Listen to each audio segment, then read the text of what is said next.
Yeah. Hi, Donna. How are you, sir? Yeah, fine. I've just switched the recording on, which is what I was supposed to do. So, how's things going? You have a lot of work to do. Is it too much? It's not too much. It's not too much, is it? Well, I've started reading about it, sir. Yeah. You have to start somewhere. Reading is always a good thing to start with it all. Actually, what we're doing today is teamwork. Understanding the management and development of teams, LO3. We could get this finished quite soon. Obviously, it's managing people in organisations.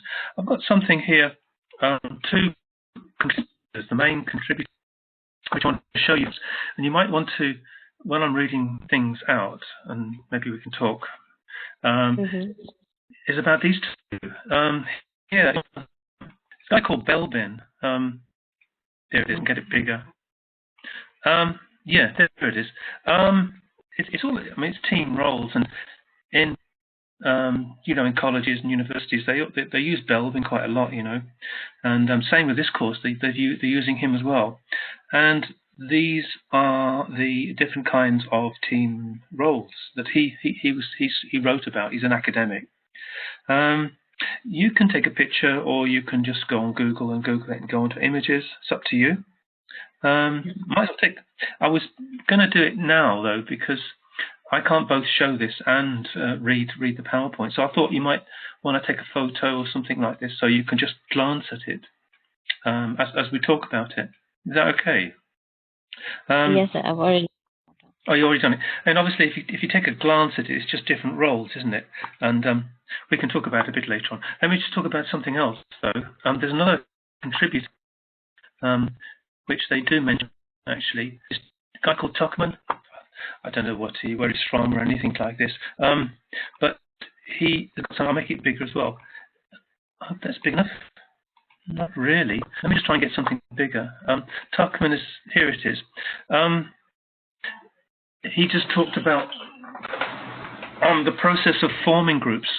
So once they're formed, Belbin wrote about the different roles, and Tuckman talked about performance over time within the stages involved in teams performing in performing certain tasks. Can be projects, for example, and that process involved these things. Okay, he called it forming, storming, norming, and performing, but in actual fact, it was all about gathering facts, as you would expect. Emotions, opinions, really, I suppose. That would be the getting together bit within the already formed team, by the way. Then you'd be like an onion, you'd be peeling back and looking at people's values, and then hopefully there's some consensus and some actions going on. So they're the two main performers anyway. There's Tuckman and Belbin. I don't think we need to talk too much about anybody else. So let's get on with it, shall we? Okay. How are you're in Abu Dhabi? What's it like there? It's hot. It's good, actually.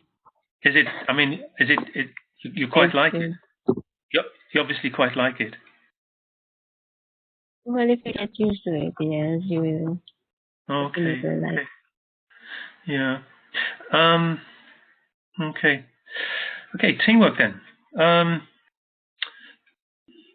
Teamwork implicitly here is a good thing. Often, though, we find it being used not everywhere. Well, I say often. It's not used everywhere, and it's used mostly in industries which places a business emphasis really on collective working and the value of that to increase, obviously, business performance within their own marketplace. Now, their own marketplace can be something where it's highly customer focused, where it's a creative, technological, advertising industry, IT industry, project-based industries. You've got a project-based industry. Do you have teamwork? You must have teamwork where you are. Yeah. probably project teams.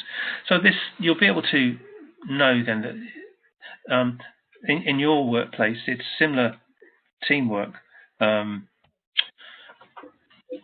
to other industries, but not all industries use teamwork. Okay, sometimes they have hierarchies, you know, and prescribed roles within that hierarchy, and communication is probably maybe often top down, and there's no real teams at all. But so we're talking about, keep in mind your own workplace really. Teamwork is used across many different industries obviously to increase performance. Context is business.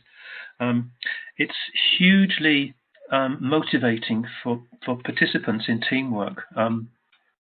Again, both because of the quality of output and also the sheer the performance is increased as well. People get a lot of motivation, a lot of job satisfaction from teamwork, and it really is. It follows in the the philosophy, the human relations school of thought that we talked about last week.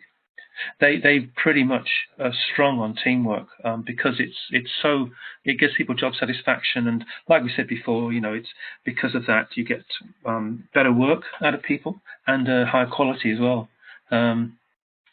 It's not appropriate to, I would say it was a very good thing across the board for all industries, but some industries don't adopt it, okay, for their own business reasons. And you can imagine a business that, here we go, project-based approach. I mean, I used to work in the IT industry, loads of projects, and there was always project teams, okay, going on. Very good way of working.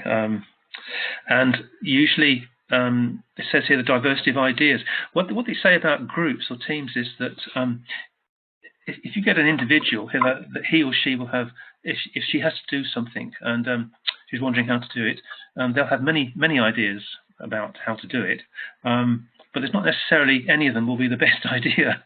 But if you get teams, you'll have less ideas. This is like from a psychology point of view.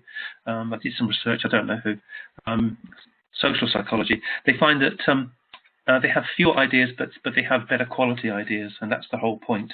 And that means better performance. Okay. So they bounce ideas one off each other, deciding on the development path for a project. Obviously, in an IT business, that would be highly technical ideas, diversity of ideas about how to do the algorithms, how the programming, what the user requires, what the user requirements are. It should be all schematized, but there will be a lot of toing and froing about that. The choice of hardware, and the feasibility of various things. So that would be the kind of they'd be discussing in IT, really.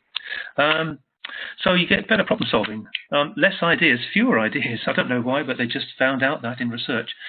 If they work in teams, they get fewer ideas, but they get better quality ideas because they discuss things together. Typically, it's not just plucking them from the clouds. It's problem solving. There's a problem to be solved. Maybe it's within a time frame, but typically it'll be a specific problem that the client wants. Can be tracing of couriers parcels. Has to be done in a timely way, and that would be one problem. How to do it in a timely way, and using technology to do that. That was something that I was involved with many years ago, so each person has different roles. So using teamworks, they just pull their ideas, collective ideas together. It's sometimes, I've worked in teamworks in colleges, and usually you get better quality ideas. Sometimes it's not always inevitable, though. Sometimes you get blocking, in my experience. Some team members do that. But we don't need to go into that too much. Generally speaking, you get better quality ideas, and that sort of thing doesn't go on. So two or more people working together working upon each other's ideas, just discussing it. So it could be two or more people, should we say, a team. Teamwork is two or more people. Obviously, with people, communication is huge. We can't live without it, and especially in the teamwork in the business environment. it's all about communications, and the human relations school, it's all about communication between people and people using and technology as tools, for example, and it takes. So you can imagine that it's useful. It obviously teamwork. The point here, that teamwork promotes communication. That's pretty obvious, really. But there are other obvious things. Are that there has to be time allocated for the team to take place. It has to be scheduled.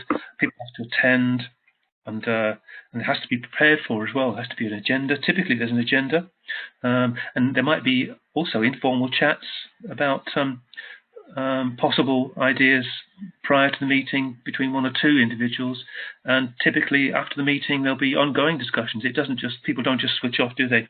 After the meeting, they continue doing it informally. But formally speaking, it'll be done all quite formally. The teamwork will be an agenda.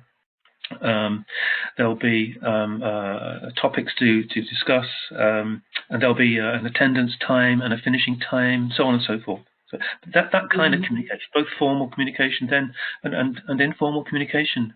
Okay. Usually, if you work in a team, you get, I don't know if you experience that, but which is created when you work in a team. You get to know body language, get to know how people communicate and who's best at communicating in different ways, and you get this getting to know each other, and obviously a certain amount of trust. So, and that becomes, everything becomes more fluid. Okay, becomes more cohesive. You take ownership of the problem, this kind of thing. And so that's an important facet of team working, really. If you've experienced that, reflect on that. Here, learning crops up a lot, doesn't it, in the work that we do? Culture, learning organisations, learning earlier. We did last week, and different kinds of learning last week. So learning from team members this time, and we mentioned last week, I remember, it was a transition from learning as individuals to a learning organisation and learning. And having that culture, that learning culture. This is all part and parcel of that transition. So learning from team members, work as a team. They have their different expertise, different experiences, and they just learn from each other. It's a very, very, very good way of learning. You pick up things very quickly that way. Learning how things work on the ground, really. As well as how they should work, of course. Sometimes the two don't always match. Learning about additional problems and so on and so forth. It's a very good talking shop, if you know that term, talking shop, for discussing things and to learning a very, very quick way of learning, actually, about other people, what they do, and any kind of problems they're having. So an additional benefit of team membership, as well as performing a task. You learn about different ways of communicating and learning about many, many different things, and people's personal experiences of how they go about doing their work. Here we go, feeling of belonging, feeling of cohesion, same thing, really. Good way of building trust, actually. And get a good team together. Ideally, I mean, when you do HR, you realise that the people have different capabilities, obviously different characters, and if the characters do gel, then you get a feeling of belonging, as well as shared tasks and shared workload as well. There are loads and loads of benefits, really, of team working, both for the purposes of output, performance, as well as for job satisfaction, really. And this is really spelling it out, isn't it? Typically, teamworks, usually on the agenda at the beginning, maybe you have a chairperson or a secretary or something, and that someone will be responsible for writing down the agenda, and that will give the scope of the problem, the scope of the work to be tackled within the meeting. Okay, and also, predictably, during the meeting, people would, if it was the first meeting, say, that's happened, people would take on board, obviously, well, volunteer, I would imagine, certainly the ones I've been on, where they take on responsibilities. And in that way, they take on board the different roles by volunteering. If not, they have to be told, aren't they? Based on their skill set, based on their experience, the best person can volunteer because they know what they can do and what they can't do, and so that really gives them enables them to share the workload according to the best person to do it, and also at the very beginning they can work out the scope of the work that's got to be done, or cogs within cogs, if you like. But for their team, it will be a task or a project that will meet initially. The first thing to do would be to give the scope of the work that's got to be done, because they don't do too much, they don't do too little as well, and they work out who does what, and how to measure performance, I suppose, inevitably, whether obviously for things like feedback and reflection, for the subsequent team meetings and progress chasing and so on and so forth. So the scope of the work, really. Project has to be managed by the team. Improved employee relations. Again, we've covered this a little bit last week. Obviously, it borders on job satisfaction, but employee relations, we find that obviously human needs, Maslow, we talked about Maslow, people want esteem, they want prestige, they want some sort of satisfaction from the work, different ways of doing that, and here we find that teamwork will actually enhance respect for each other. And that's one of the things that Maslow was talking about. And so that aids job satisfaction, and obviously aids employee relationships as well. And so on and so forth. Cohesion amongst members increased because of it, as a consequence of it, if you like. So it's a very good way. It's very popular with the Human Relations School and McGregor's. I think it's Theory X, isn't it, for those managers who have that orientation.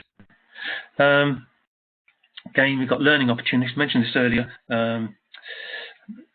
Obviously, I mean, I've worked on my own to do projects, and I've worked in teamworks, and often it takes longer to work on your own. You work in teamworks, you've got a huge amount of shortcuts to doing, not necessarily. I mean, shortcuts in learning, really. It's a quick way of learning if you ask others. It's often done informally, you know, where if it's in an office environment, you wander around, you talk to people. You're not necessarily talking about home life, you're talking about the work. And always when you're wandering around, it's a good way of finding things out, learning opportunities about how people do it, if it's different to what you do.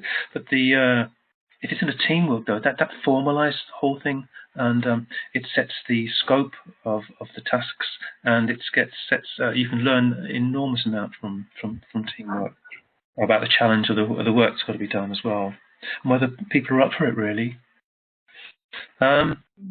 So, many opportunities. Yeah, we've covered McGregor, haven't we? X and Y. Probably theory Y, if I remember rightly, would marry up with this kind of management style. Actually, there's someone who've written about management styles. We could go through all of them. Let's just find something on this, because I know there's something I want to show on this. Let me just show you if I can get onto here.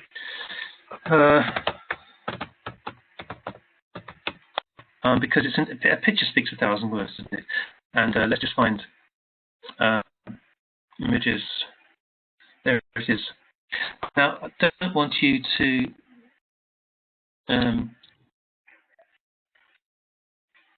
this is one way of looking at it. The style is.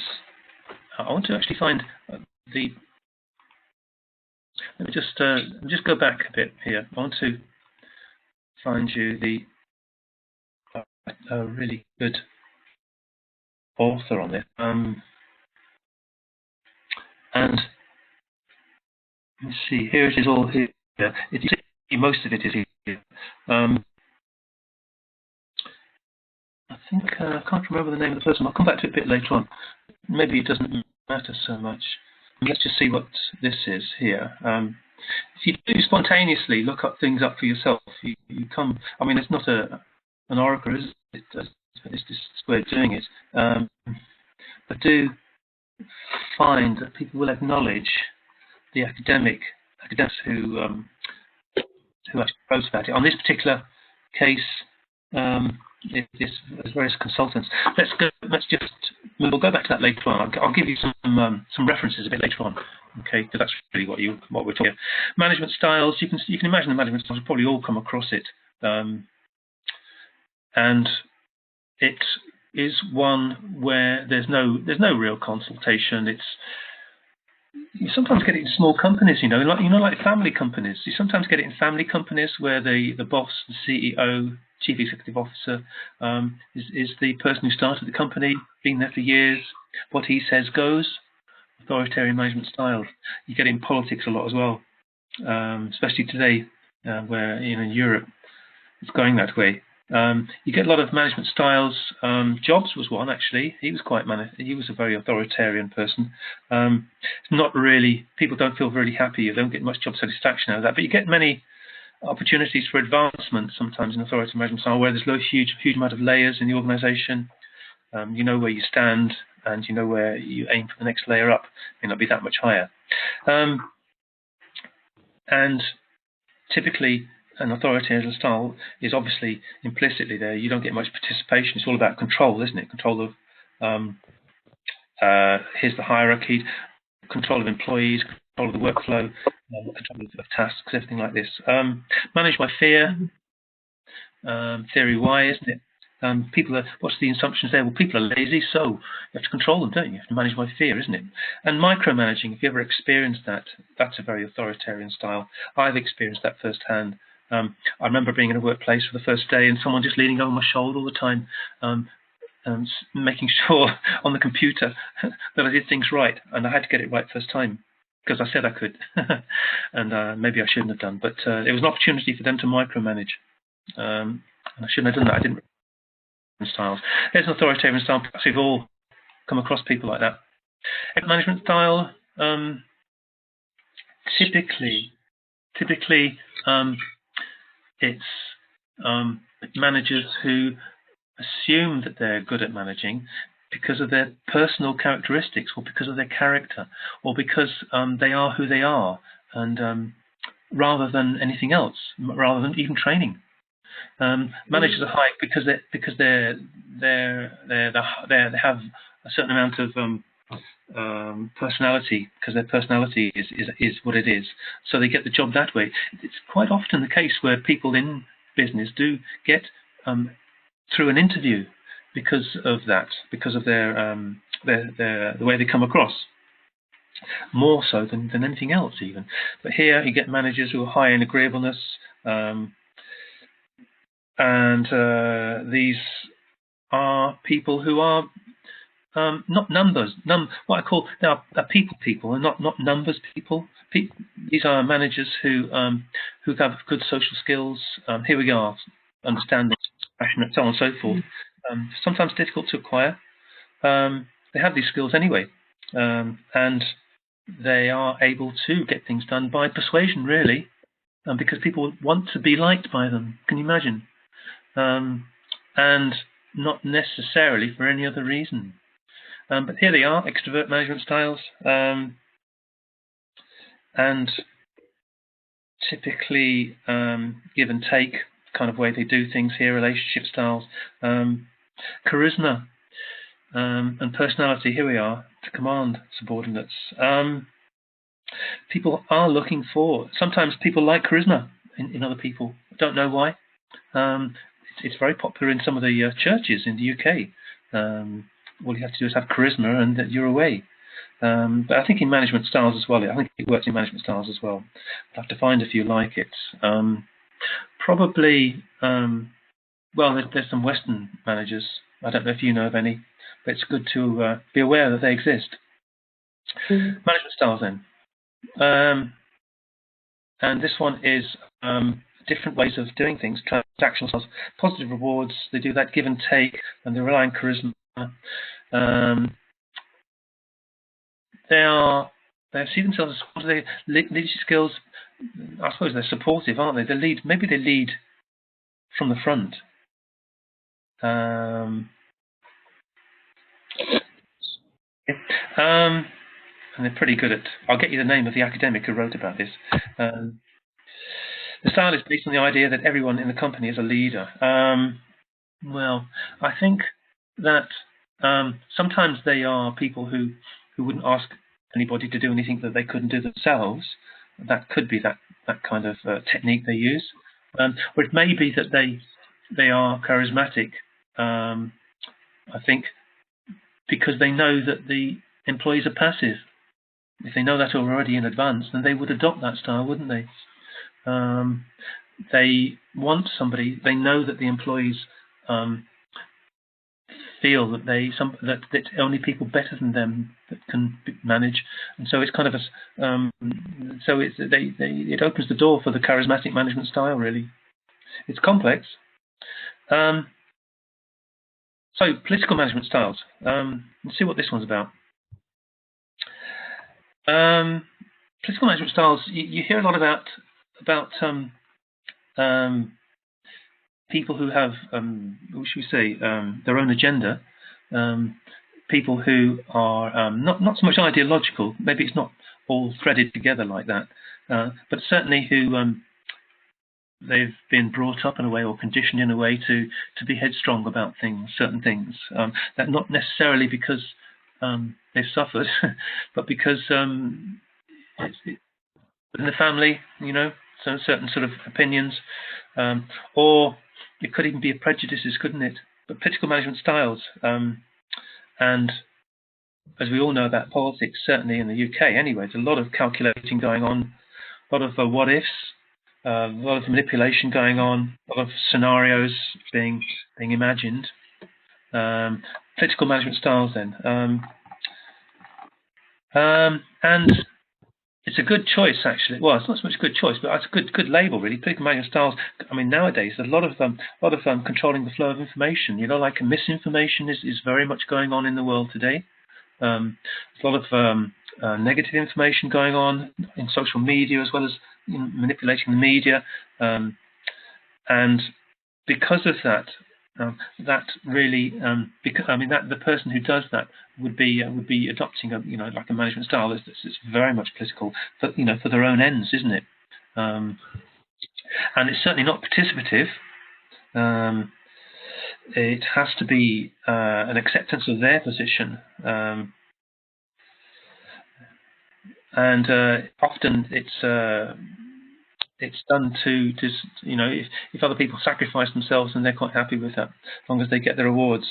So political management styles, very much scheming, a bit like the Roman Empire, if you like, in all the things that some of the Westernized playwrights used to write about, not least of which Shakespeare. But I'm sure there's others that have written about it as well. And about power, isn't it? I mean, that's really encapsulate this style, isn't it? Having power and maintaining power and manipulating others to pursue ends, pursue given ends, really. Campaigners. So political management style is very much about power, okay, naked power, really. And here, managers seek to retain subordinates who further their own political goals. That's quite typical, actually, and openly it happens. Obviously in politics it happens. Certainly in the the civil service will be those which are they're not supposed to be, but typically they recruit those who are sympathetic to the political party in power. Not all the time though. So pretty obvious what political management styles are, isn't it? It's not participative. It's not. There's no consultation going on. It's a mishmash of X and Y, McGregor, but at the end of the day, it's very much about power. Okay, people won't get much satisfaction unless they are themselves given to passivity, isn't it? And and they themselves have the opinion that there are others are better than themselves, and therefore this person here, whoever does it, would be easily find a way of retaining their power. Authorities. Sometimes in businesses, managers like this, who are a manager of a department, and often there will be similar managers of other departments who conflict and who compete with each other for promotion, and that would be the reason why they would be seeking power for things like promotion and competing with others who are similar.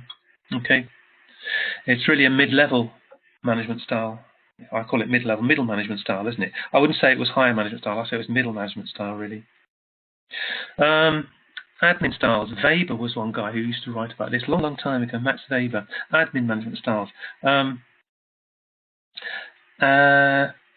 They are mainly focused on not so much on power, but procedures, the ways of doing things, the best ways of doing things, rather than end results. Rules and procedures and processes over the and they are said, once they found the best ones, they're said to be timeless.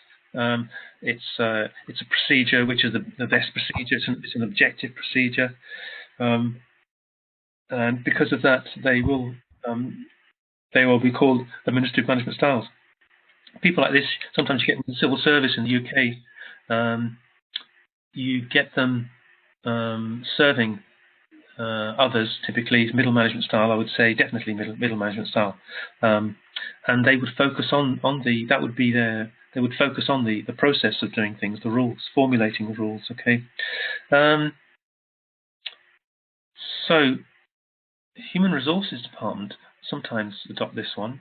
Funnily enough, when they do their compliance work, compliance to legal requirements, administrative management styles. Okay, usually you get them in huge organisations, huge hierarchical organisations, where there will be lots of layers, and once one process is finished, another one starts. Many different processes.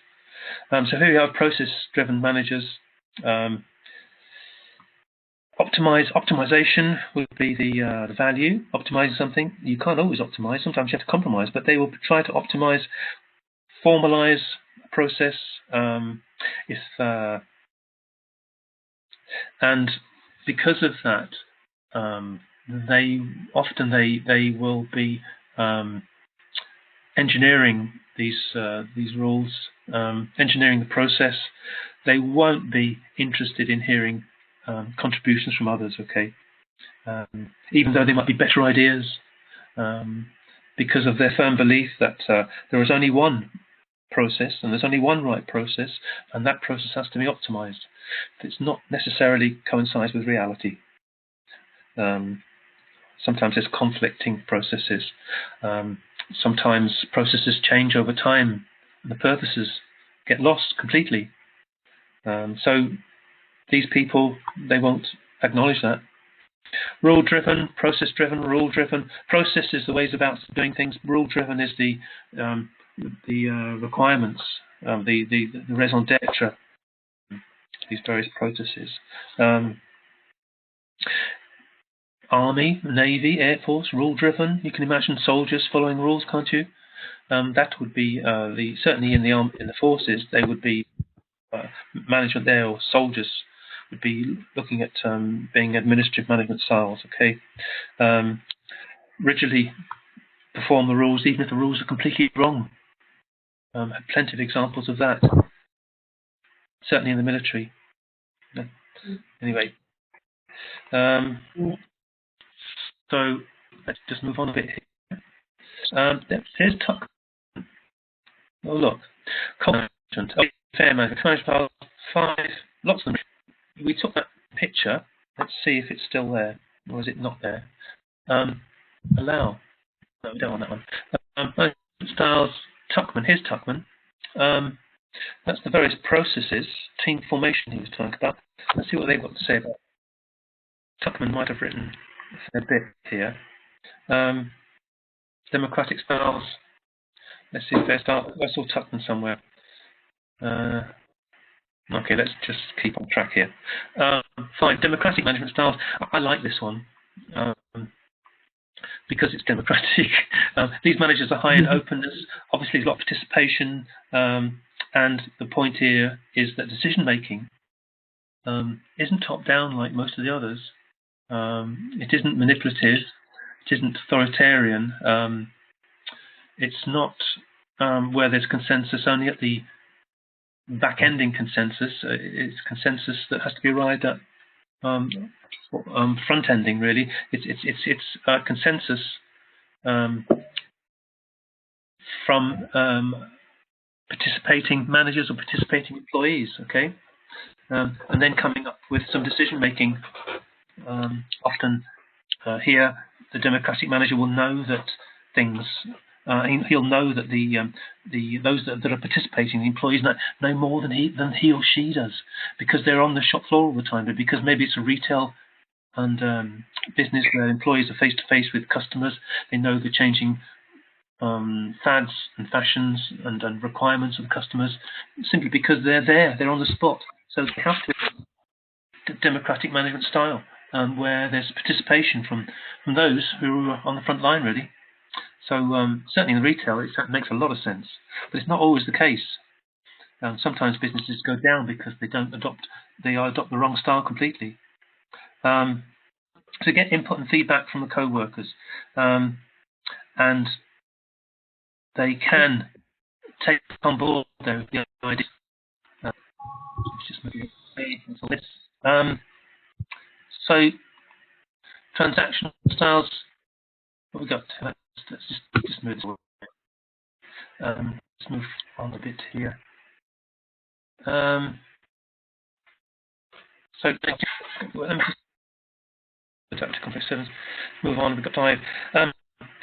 Yeah, okay. I mean, you can imagine. Basically, the decision making is bottom up. Okay, on the democratic management side, it comes from employees upwards, and the decision is probably arrived at by consensus. Can be voting, for example. Can be. It may be that the whole process of decision making takes some time as well. Instead of one person making a decision immediately and just passing it down to lower levels, sometimes the decision making takes quite some time. But often you get the best decisions this way. So democratic style. Move on. Let's say fair. This one, I think, is pretty much those who are hands-off, those who at a distance manage. They let people get on with things, and they then check things out afterwards, after the work has been done, to see if it's been done properly. Very much a backseat role, but it's a style, nevertheless. Management, laissez-faire style, do-it-yourself, laissez-faire management style. Gets the managers will get the employees do it themselves, not because they aren't going to have any input. They'll have an input, all right, but only later on, when something goes wrong, and then they will troubleshoot. Often, the selection of who's doing the work will be critical here. The pre-entry checks going on of the employees to make sure that that they've got the skills and the capabilities. Various different kinds of laissez-faire management, so cowboys, results-only work environment. Let's see. So they would get involved if something went wrong. If the results didn't, they would be quite happy if the results spoke for themselves, wouldn't they? If there was progress in the business and the business was performing according to targets and according to objectives, they wouldn't get involved there because they're quite happy with the situation. But only if it was lacking, if anything was lacking, then they would get involved, like a troubleshooting role. Sales and marketing departments, yeah, I can see that being quite popular. And I've experienced people like this, actually, where you didn't even know who the management was. You just get on with the job because you were very You liked the job, you were good at it, you'd done it before anyway, and you just got on with it.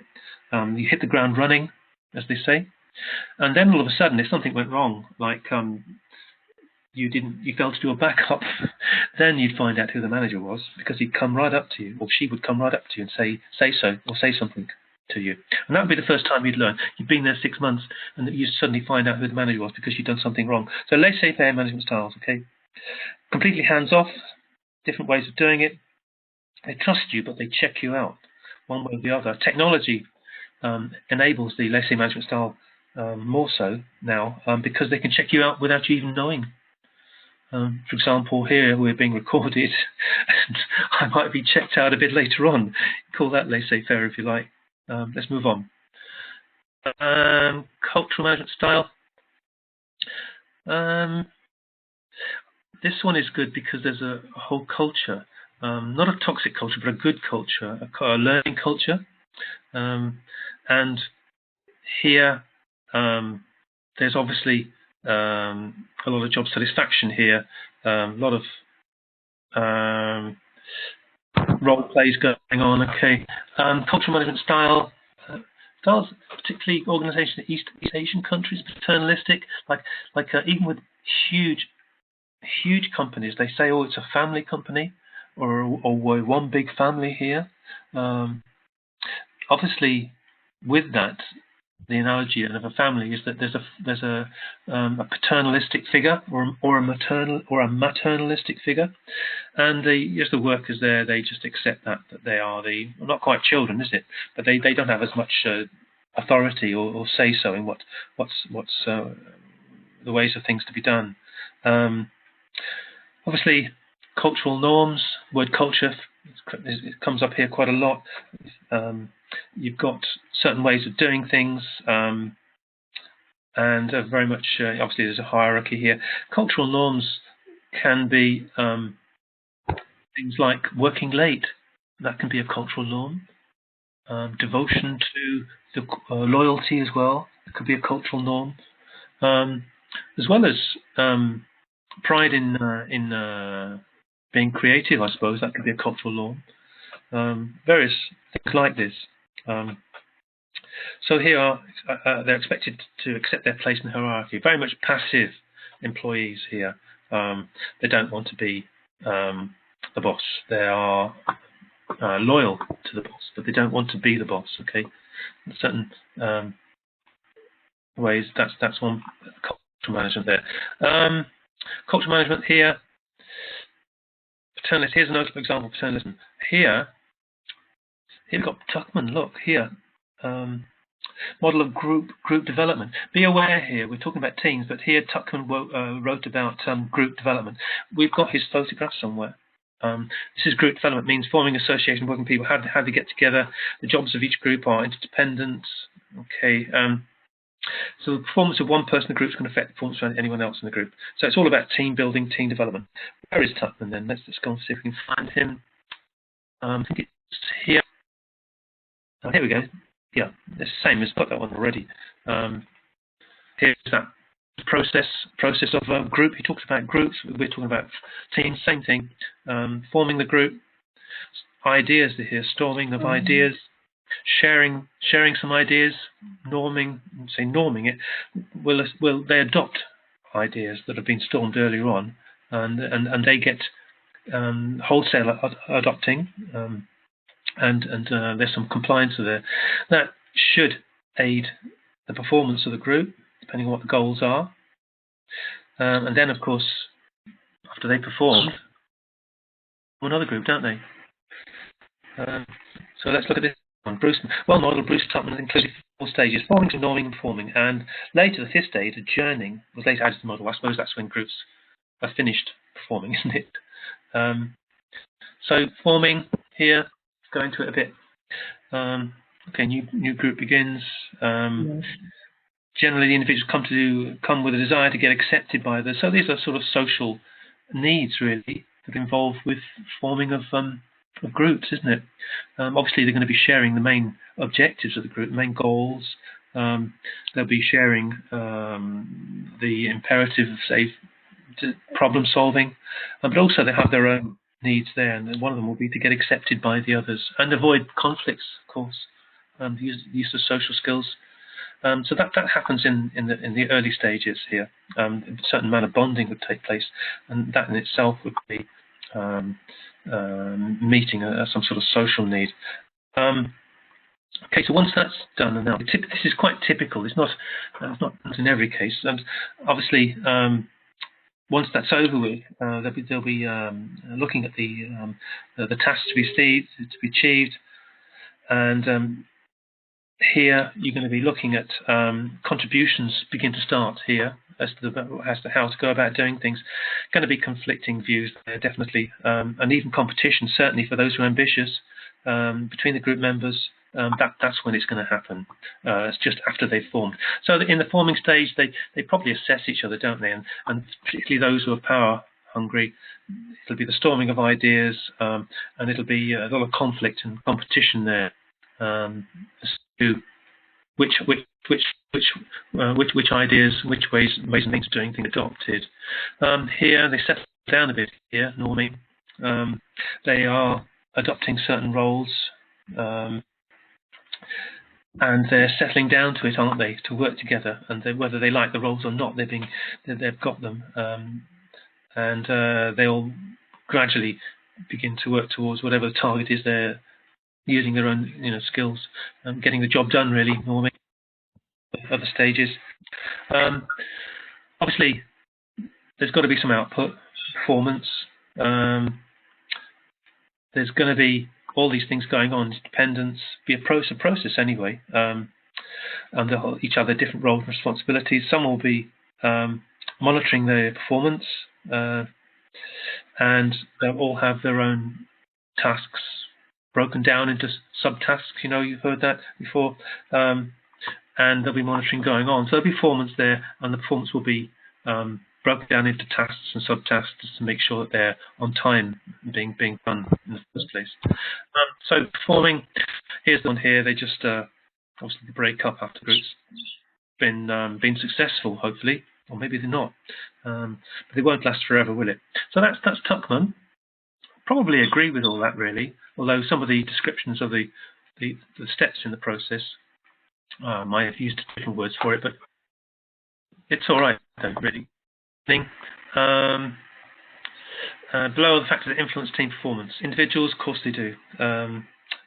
Both in forming social needs and storming. Well, that's a need for power.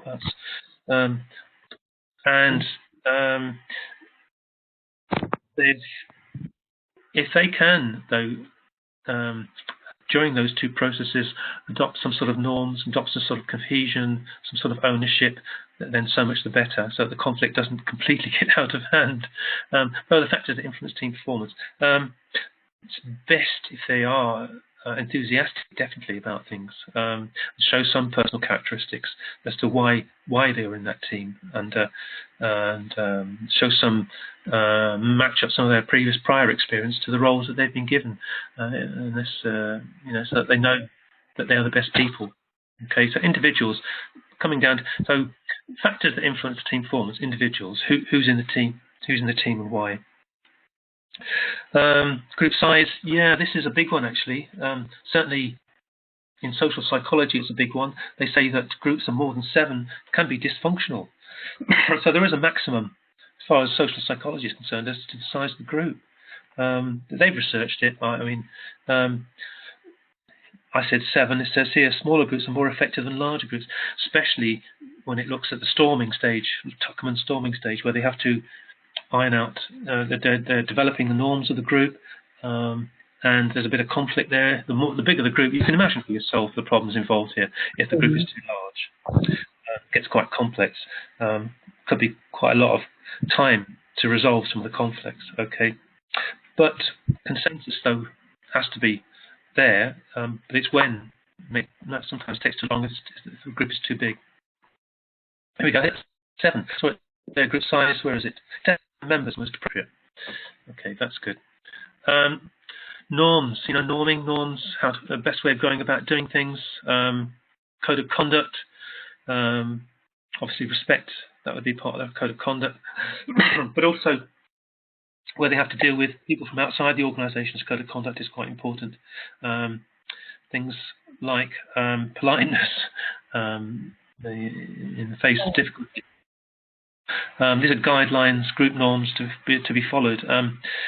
Any new ideas?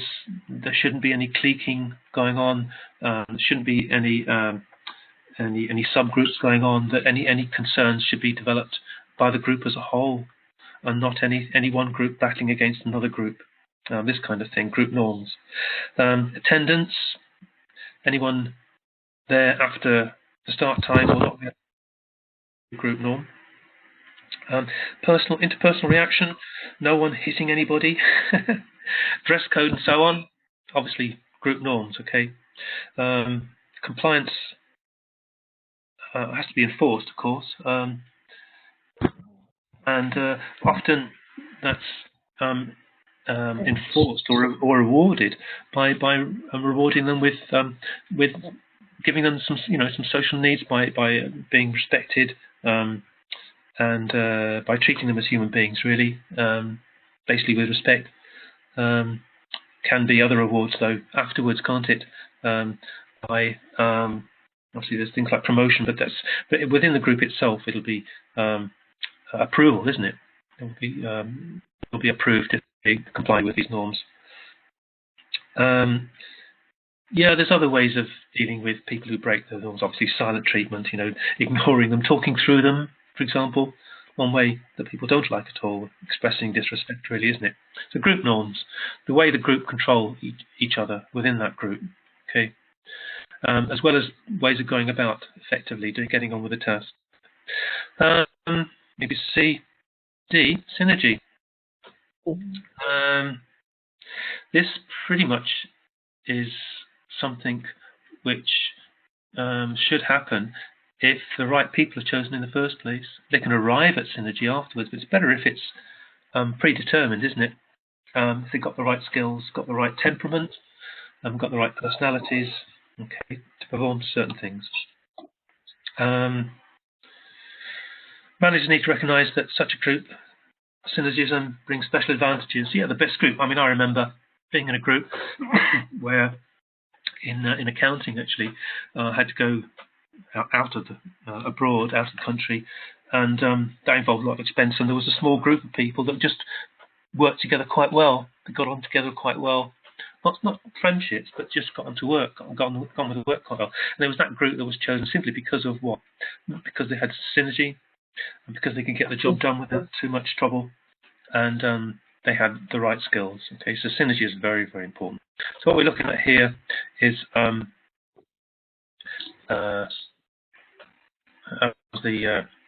the factors that influence performance. So these are factors, remember. So individuals, group size, group norms, synergy, and leadership. Formal groups of managers or supervisors as their leaders. Yeah, you need to be aware here that groups, obviously, with a team or a group, you have a formal leader. It can be the chairperson, can be the leader assigned by rank or status or by a role, or it can be informal. They might have voted in the meeting itself who's going to chair it, and they might even rotate the chair. Next week it's somebody else. So that would be informal, pretty much. Informal leadership or formal leadership. And obviously it requires a lot of skills. Certainly a chairperson has a lot of skills there. And has to be quite objective as well when in maintaining order and cohesion, really, and arriving at a consensus. So leadership, formal and informal. Okay. In either case, they have to have these traits: patience, respect,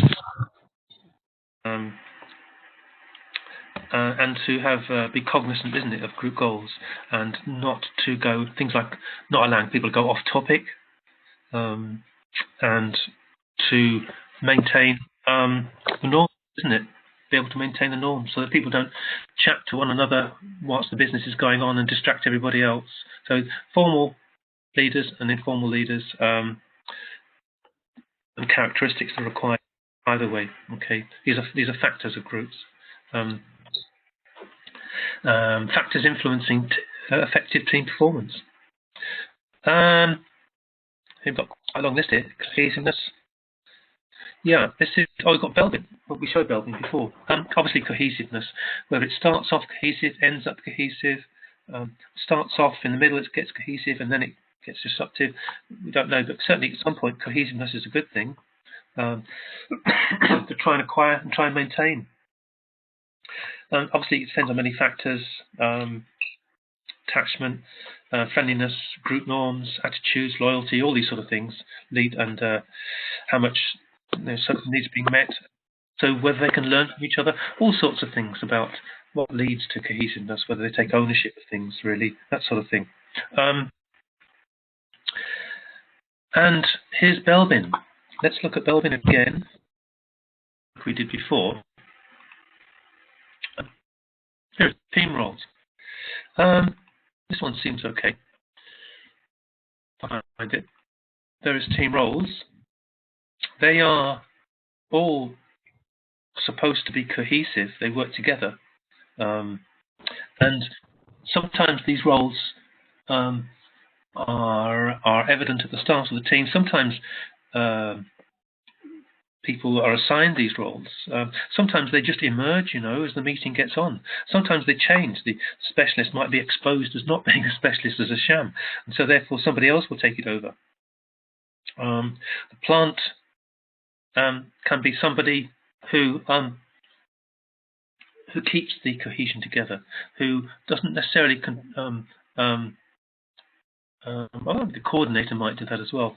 The shaper, let's look at in more detail some more of these. The implementer, the doer, isn't it?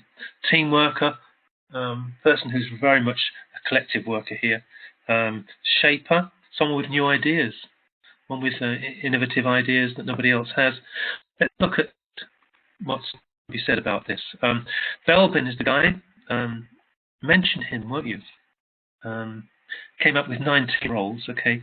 How are we getting on for time? Well, better be careful. So these are 19 roles. Better hurry up here. Shaper. Shapers form are people who are dynamic, relish challenges. Okay. Positive mental attitude. Shapers are extroverts. Okay. I thought was just great interpersonal communication. So they are the ones that sway the others. Okay.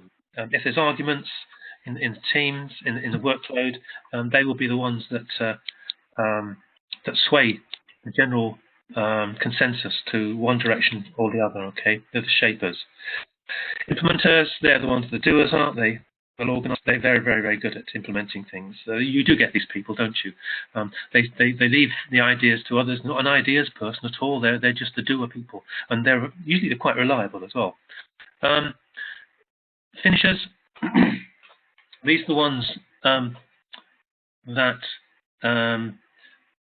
obviously it says here an eye for detail. Sometimes you need these people because they are sometimes quite critical, actually. Sometimes the doers will implement it, but not to the nth degree. These people will make sure that happens. They will make sure that there's complete satisfaction of the customer or the client. They will share the word with others. They are the people that will you see, insurance. Yeah, I mean deadlines, isn't it? It mentions deadlines here. There will be insurance that actually reminds people of the deadlines all the time, particularly the implementers, and they will look at the to make sure, like it says here, like detect errors, see if there's any omissions, this sort of thing. Very much a back ender of the team's tasks. It's a finishing role, so it's definitely a back ender. This person will shine towards the back end of the project. You'll wonder who they are when the project began, but at the end you'll certainly know who they are because they'll have a lot to say. Coordinator role, there's got to be coordinators. They are the people. They are the glue, isn't it, that keeps the team together. Good at delegating. Not everyone's good at delegating. These people are, though. They're people So they are the delegators. Great personal skills is listening, this sort of thing. So they keep things fluid, don't they? Fifth one, teamworker or team workers. Resolve conflicts. And make sure there's teamwork. The team is working together, isn't it? Sure, there's cohesion. Now, this one, there's a lot of roles here actually. Resource investigator role. They love to see whether often you have people with ideas and they just forget that there's no money or no resources. So this one is a resourcer role. It's always looking at